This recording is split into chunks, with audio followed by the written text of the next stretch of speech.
तो आज हम बात करने वाले हैं सीटेट के लिए आने वाले टीचिंग स्किल्स के बारे में, यानी कि कौन कौन सी शिक्षण विधियां हैं जिनका यूज़ करके हम बच्चों को बहुत अच्छे से जो चीज़ें बच्चे सीखना चाहते हैं, जो चीज़ें बच्चे समझना चाहते हैं, उन सब चीज़ों को बच्चे बहुत अच्छे से सीख सकते हैं। किन चीज़ों के द्वारा बच्चों के माइंड में जो कॉन्सेप्ट बनते हैं, जो समस्याएं आती हैं, जिन चीज़ों के बारे में बच्चे नॉलेज चाहते हैं, वो सारी चीज़ें किन विधियों के द्वारा बच्चे सीख सकते हैं। तो आज हम बात करते हैं सीटेट के लिए मोस्ट इम्पोर्टेंट टीचिंग स्किल्स की। जो टीचिंग मेथड है इसमें है, सबसे पहला मेथड होता है समस्या समाधान विधि, यानी कि जो बच्चे को सीटेट में पूछे जाने वाले जो टीचिंग मेथड होते हैं उनमें सबसे पहला मेथड होता है जैसे कि समस्या समाधान विधि, यानी कि प्रॉब्लम सॉल्विंग मेथड। ये क्या होता है? प्रॉब्लम सॉल्विंग मेथड के द्वारा बच्चे को किस प्रकार से उसकी समस्याओं को हल किया जाता है। तो इसमें बालक को एक प्रॉब्लम दी जाती है और बालक उसका समाधान ढूंढता है, यानी और साथ में एक हिंट दिया होता है। यानी कि जो प्रॉब्लम सॉल्विंग मेथड है, यानी कि जो समस्या समाधान विधि है, उसमें बालक को एक समस्या दे दी जाती है। जैसे कि बच्चे को किसी भी चीज के बारे में कार्य करना है, किसी भी चीज को, किसी भी टॉपिक के बारे में हल निकालना है, तो सबसे पहले बच्चे के सामने वो टॉपिक रख दिया जाएगा, यानी कि उसे एक समस्या के रूप में रख दिया जाएगा। फिर उसे उस चीज के बारे में उसका निष्कर्ष निकालना है, यानी उस चीज का हल ढूंढना है। तो सबसे पहले बच्चे को एक प्रॉब्लम दे दी जाएगी और उसका समाधान बच्चा खुद ढूंढता है, यानी कि किसी टीचर के द्वारा उस प्रॉब्लम को सॉल्व नहीं किया जाएगा। जैसे किसी पैसेज में से किसी क्वेश्चन को छांटना है या किसी भी थ्योरी में से किसी भी आंसर को निकालना है, उसे एक छोटा सा हिंट दे दिया जाएगा कि इसके इस टाइप से, इस तरीके से, इसमें अगर सर्च करके देखेंगे, इस तरीके से समझ के देखेंगे तो बच्चे को वो चीजें समझ में आने लग जाएंगी। तो बच्चा सबसे पहले एक जो उसे प्रॉब्लम दी जाती है उसके बारे में खुद ही अपने ही द्वारा, यानी बिना किसी की हेल्प लिए, केवल एक हिंट की सहायता से खुद ही उस समस्या का जब समाधान करता है, यानी कि उस प्रॉब्लम का जब सॉल्यूशन निकालता है, तो उस मेथड को बोलते हैं समस्या समाधान विधि, यानी कि प्रॉब्लम सॉल्विंग मेथड। अब टीचिंग मेथड में दूसरा होता है, जो इसमें जो समस्या समाधान विधि है, इसके कुछ चरण और दिए गए हैं, यानी कि इसके जो कुछ स्टेप और हैं कि किस टाइप से बच्चा उन टीचिंग मेथड यानी उस समस्या का समाधान किस प्रकार से ढूंढता है। तो इसमें सबसे पहला स्टेप होता है समस्या को चुनना, यानी कि एक बच्चे को जब कोई भी समस्या दे दी जाएगी, जब कोई भी प्रॉब्लम क्रिएट उसके सामने की जाएगी कि तुम्हें इसका आंसर ढूंढना है, तो सबसे पहले बच्चा उस समस्या को चुनेगा, यानी कि बच्चा उस समस्या का जब चुनाव कर लेगा, उसके बाद दूसरा होता है कि समस्या से रिलेटेड इंफॉर्मेशन कलेक्ट करना, यानी कि जब बच्चा उस समस्या का सॉल्यूशन ढूंढेगा तो उससे रिलेटेड जो भी इंफॉर्मेशन होती है, जो भी डाटा होता है, उसे कलेक्ट करेगा, उसे इकट्ठा करेगा कि इस टाइप से हमें इस समस्या का समाधान करना है। तीसरा उसमें होता है कि समाधान की योजना बनाना। बच्चे ने जब समस्या के जो सारे स्रोत होते हैं, जो सारी चीजें हैं जिनके द्वारा बच्चा उस प्रॉब्लम को सॉल्व करेगा, उसके लिए उसके समाधान की योजना बनाना कि इन चीजों का यूज हम किस प्रकार से करेंगे। पहले बच्चा समस्या को पहले चुनेगा, फिर उससे रिलेटेड जो तथ्य हैं उन्हें कलेक्ट करेगा कि इस समस्या को इस टाइप से, यानी कि पहले समस्या को चुनना है, उसके बाद उससे रिलेटेड तथ्य इकट्ठे करने हैं, फिर उसकी योजना बनानी है कि बच्चा किस प्रकार से उस समस्या का समाधान करेगा। तीसरी चीज होती है समस्या का मूल्यांकन करना, यानी कि बच्चे को जब वो समस्या की योजना बना लेगा कि हमें इस टाइप से समस्या को सॉल्व करना है, तो फिर उसके बाद बच्चा उसका मूल्यांकन करेगा कि इस समस्या का हमें इस टाइप से सॉल्व करेंगे तो ये समस्या उससे सॉल्व हो जाएगी या नहीं, या समस्या किस हद तक सॉल्व हुई है, इन सब चीजों का बच्चा मूल्यांकन करेगा। पांचवा होता है रिजल्ट का मूल्यांकन। उसके बाद में जब बच्चा उस चीज का मूल्यांकन कर लेगा कि मैं इस टाइप से समस्या को सॉल्व करने की कोशिश कर रहा था, तो वो समस्या उससे सॉल्व हुई या नहीं, उसके बाद उसके जो रिजल्ट आते हैं उनका मूल्यांकन करेगा कि जो समस्या मुझे दी गई थी, जो प्रॉब्लम मेरे सामने क्रिएट की गई थी, जब मैंने उस चीज का समाधान ढूंढा है तो वो समाधान किस हद तक पूरा हुआ है, यानी कि जो मैंने उसका निष्कर्ष निकाला है वो किस हद तक सही है, यानी किस हद तक उसके रिजल्ट सही आए हैं। उसके बाद समस्या समाधान पर पुनर्विचार, यानी कि जो उसने समस्या समाधान कर ली है उसकी जो पूरी प्रोसेसिंग होती है उस पर दोबारा से रिसाइकिल करके उसे सोचेगा, यानी कि उन सब चीजों पे दोबारा से विचार करेगा। तो ये कुछ स्टेप हैं जिनके द्वारा प्रॉब्लम सॉल्विंग मेथड है उसको यूज किया जाता है। प्रॉब्लम सॉल्विंग मेथड के द्वारा बच्चा किस प्रकार से समस्या का चुनाव करता है, किस प्रकार से उसके तथ्य कलेक्ट करता है, किस प्रकार से समस्या की योजना बनाता है, उसके बाद में बच्चा किस प्रकार से उन चीजों का मूल्यांकन करता है, फिर किस प्रकार से बच्चा रिजल्ट का मूल्यांकन करता है और किस प्रकार से उसे इस चीज पे संतुष्टि जब हो जाती है तो उन सभी पूरी समस्याओं के ऊपर रिसाइकल करके यानी पूरी चीजों को एक सर्कुलेशन में बांट के उस चीज को दोबारा से पुनर्विचार करता है कि मैंने जिस टाइप से समस्या सॉल्व की है वो मेरा मेथड ठीक था या नहीं, किस हद तक ठीक था, किस प्रकार से उसके रिजल्ट ठीक आए हैं, उन सभी चीजों को बोलते हैं प्रॉब्लम सॉल्विंग मेथड। तो ये कुछ इसके प्रॉब्लम सॉल्विंग मेथड के स्टेप्स थे। दूसरी विधि है आगमन विधि।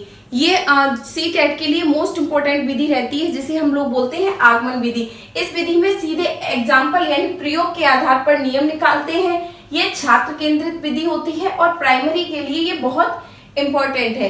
यानी कि जो आगमन विधि है इसमें बच्चे को किसी भी चीज के बारे में जब बताया जा रहा है तो उसे सबसे पहले किसी बड़ी चीज के बारे में यानी कि सबसे पहले उसे किसी भी चीज का एग्जाम्पल दिया जाएगा यानी उस चीज का उदाहरण दिया जाएगा, उसके यानी कि उस चीज का प्रयोग पहले किया जाएगा, पहले बड़ी समस्या बताई जाएगी और उसके बाद धीरे धीरे उसे करते करते उसे नियमों की ओर ले जाना है। यानी कि इसी विधि को बोलते हैं उदाहरण से नियम की ओर चलने वाली विधि। अगर सीटेट में क्वेश्चन आता है कि वह विधि कौन सी है कि जो उदाहरण से नियम की ओर चलती है, आगमन विधि है, निगमन विधि है या अदर दो विधियों के नाम और दे दिए जाएंगे कि उनमें से कौन सी है, तो वो होती है आगमन विधि जो कि उदाहरण से नियम की ओर चलती है। और ये जो आगमन विधि है ये छात्र केंद्रित विधि है यानी कि ये जो विधि है वो बाल केंद्रित विधि है यानी कि इसके सेंटर में जो रहता है वो टीचर की बजाय बच्चा रहता है। ये जो चाइल्ड सेंटर्ड विधि है वो विधि है।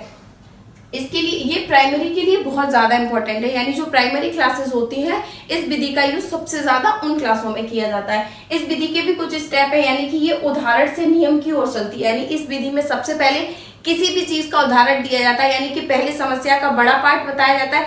किसी को जैसे मनुष्य की बॉडी के बारे में बताना है तो पहले उसे पूरी बॉडी के बारे में बताया जाएगा, उसके बाद धीरे धीरे करके उसके पार्ट्स के बारे में बताना है।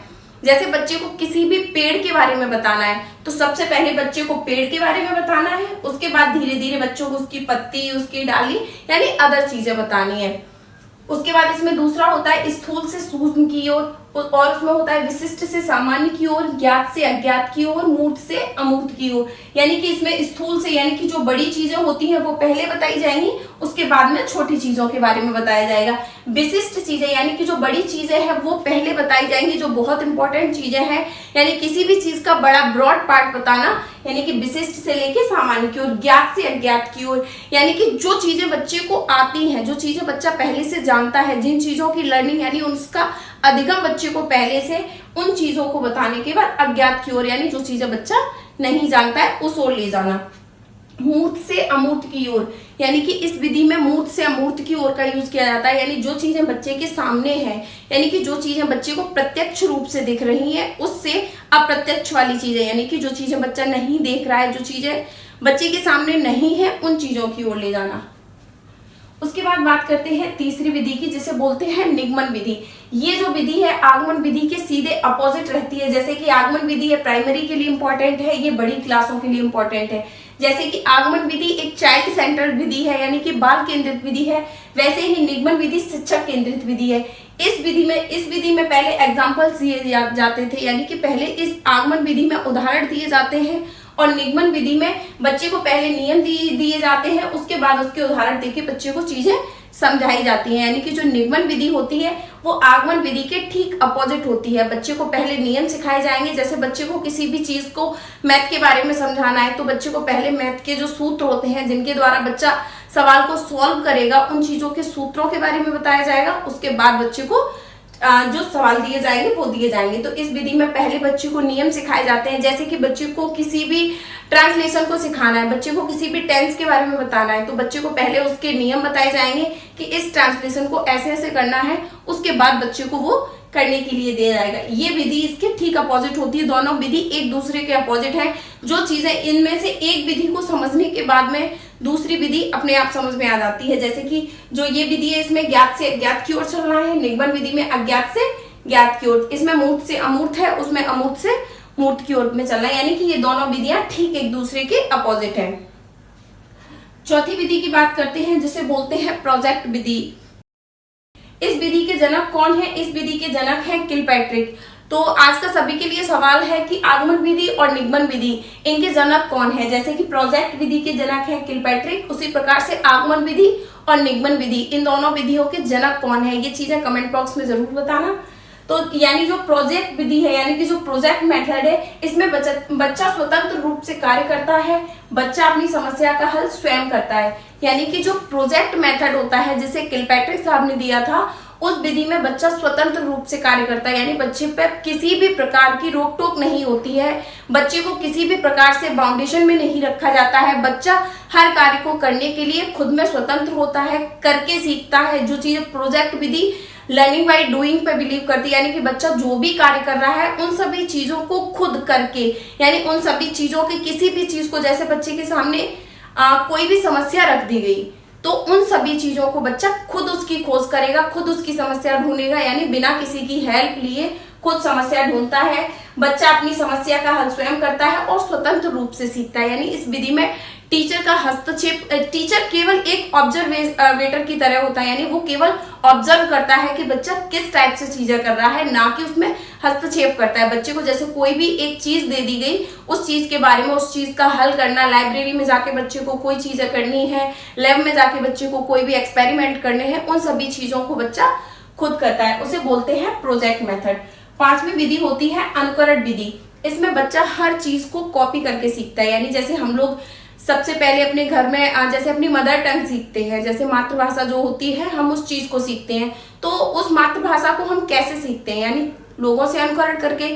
जो हमारे मम्मी है, पापा है, जो हमारे वातावरण में रहने वाले लोग हैं, वो लोग जो चीजें करते हैं उन्हीं सभी चीजों को जब हम लोग कॉपी करते हैं, यानी उनका अनुकरण करते हैं, उन्हीं के हिसाब से देखते हैं, उन चीजों को समझते हैं, उन्हीं के हिसाब से जब हम कोई कार्य करते हैं तो उसे बोलते हैं अनुकरण विधि। यानी कि किसी भी चीज को कॉपी करके सीखना, यानी कि जो कार्य एक सामने वाला इंसान कर रहा है उसी चीज को कॉपी। जैसे मदर टंग को सीखने के लिए जो हमारे घर में लैंग्वेज बोली जाती है, जो हमारे पेरेंट्स के द्वारा लैंग्वेज बोली जाती है, उस चीज को जब हम कॉपी कर लेते हैं, उसका अनुकरण कर लेते हैं, तो उसको बोलते हैं अनुकरण विधि, यानी कि किसी भी चीज को कॉपी करके सीखना।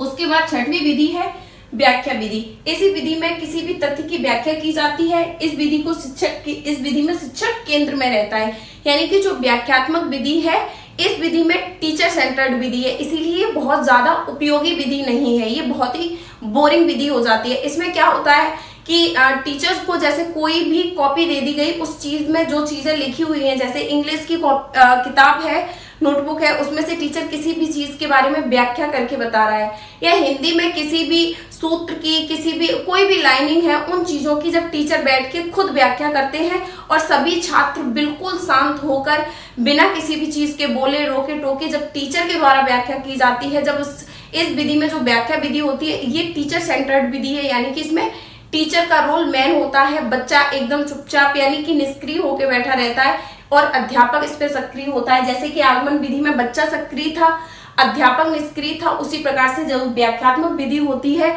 इसमें एक टीचर के द्वारा किसी भी टॉपिक की, किसी भी चीज की व्याख्या करना, यानी उस टीचर के द्वारा बच्चों को समझाया जाना, उसे बोलते हैं व्याख्यात्मक विधि। ये शिक्षक केंद्रित विधि है और इसमें छात्र निष्क्रिय रहते हैं और शिक्षक सक्रिय रहता है, यानी कि ये टीचर सेंटर्ड विधि है, ना कि चाइल्ड सेंटर्ड विधि है। तो ये कुछ टीचिंग मेथड थे, जो शिक्षण विधियां थी, ये सारी सीटेट के लिए बहुत इंपॉर्टेंट है। सिर्फ सीटेट के पेडागोजी के ही पार्ट में नहीं, अदर जो हमारी हिंदी की पेडागोजी है, मैथ की पेडागोजी है, ईवीएस की पेडागोजी है, मतलब काफी सारे जो भी इसके अदर पेडागोजी के पार्ट है, जो 15 मार्क्स की अदर सब्जेक्ट में आती है, उनमें भी कभी कभी इनसे क्वेश्चन पूछ लिए जाते हैं। जरूरी नहीं है कि पेडागोजी का पार्ट है तो सीडीपी में ही पूछा जाएगा। जो अदर शिक्षण टीचिंग स्किल्स जो आते हैं, जो पेडागोजी अदर सब्जेक्ट में आती है, उनके लिए भी ये बहुत ज्यादा इंपॉर्टेंट है। तो आज की टीचिंग स्किल्स के लिए फिलहाल इतना ही।